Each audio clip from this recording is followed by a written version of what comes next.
Hi friends, welcome to వినోద kitchen. ఈ బోడ కాకరకాయ కర్రీని ఇష్టపడని వాళ్ళు కూడా ఈ 2 పొళ్ళు వేసి చేస్తే చాలా ఇష్టంగా తింటారండి. పూరికైనా చపాతీకైనా. ఈ బోడ కాకరకాయలు సీజనల్గా వచ్చేటివి వర్షాకాలంలోన, శ్రావణ మాసంలోన బాగా వస్తాయన్నట్టు. ఇప్పుడు ఈ బోడ కాకరకాయలని ఒక బౌల్లో తీసుకొని వాటర్ పోసి స్టవ్ పైన పెట్టుకొని బాయిల్ చేసుకోవాలి. ఇవి బాయిల్ అయిపోయినాయి చూడండి. వీటిని ఇప్పుడు పక్కన పెట్టేసుకోవాలి. ఇప్పుడు ఒక ప్లేట్లోకి తీసుకొని వీటిని ఇలా అనేసుకోవాలి. ఈ పైనంతా మనకు గరుకుగా ఉంటుంది కదా! మనం ఇలా ఇలా ఫింగర్‌తో అనేస్తే మొత్తము పోతుందండి. వీటిని అన్నిటిని అలా అనేసుకొని, ఇవి బాయిల్ చేసినవి కాబట్టి మనకు తొందరగా పోతుంది. ఇప్పుడు ఇవన్నీ అటు ఇటు తొడిమెలు తీసేసుకొని మధ్యలోకి కట్ చేసుకోవాలి. ఇలా సమానంగా మధ్యలోకి అన్నీ కట్ చేసుకుంటే ఇవి ఉడికించి పెట్టుకున్నవి కాబట్టి కర్రీ చేసేటప్పుడు మనకు ముక్కలనేటివి విరగకుండా ఉండడానికి.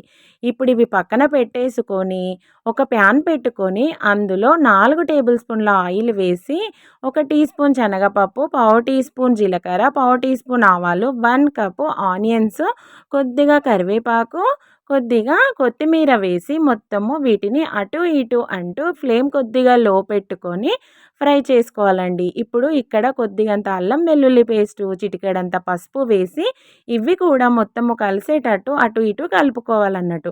ఇప్పుడు చూడండి, ఇవనేది మనకు మొత్తం కలిసిపోయినాయి కదా! మనం ఇక్కడ ముందే ఉడికించి పెట్టుకొని కట్ చేసుకున్న ఈ బోడ కాకరకాయ ముక్కలను కూడా ఇందులో వేసి ఒక 2-3 మినిట్స్ ఆయిల్లోనే ఫ్రై చేసుకోవాలండి. అప్పుడు ఈ ముక్కలు అనేటివి మంచిగా మనకు పర్ఫెక్ట్‌గా రెడీ అయిపోతాయి. రుచికి సరిపడా సాల్టు, ఒక హాఫ్ టీ స్పూన్ కారం వేసి మొత్తము కలుపుకోవాలి.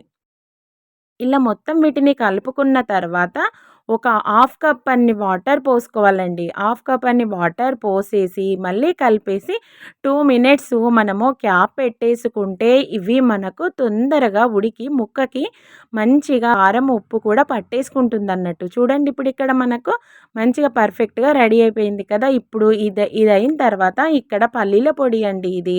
నువ్వుల పొడి. ఇవి ముందే నేను వేయించి పెట్టుకొని పొడి చేసుకున్నాను. ఈ 2 పొళ్ళు వేసి కర్రీ చేస్తే చాలా టేస్టీగా ఉంటుందండి. కొద్దిగా బెల్లం ముక్క, బెల్లం ఇష్టపడని వాళ్ళు స్కిప్ చేసుకోవద్దు. బెల్లం వల్ల చాలా టేస్టీ వస్తుందండి. తర్వాత కొద్దిగన్ని వాటర్ పోసేసి మొత్తం అంతా కలిపేసుకొని క్యాప్ పెట్టేసుకుంటే 2-3 మినిట్స్‌లో మనకు ఇప్పుడు కర్రీ అనేది రెడీ అయిపోయింది. ఈ కర్రీ చాలా టేస్టీగా ఉంటుందండి.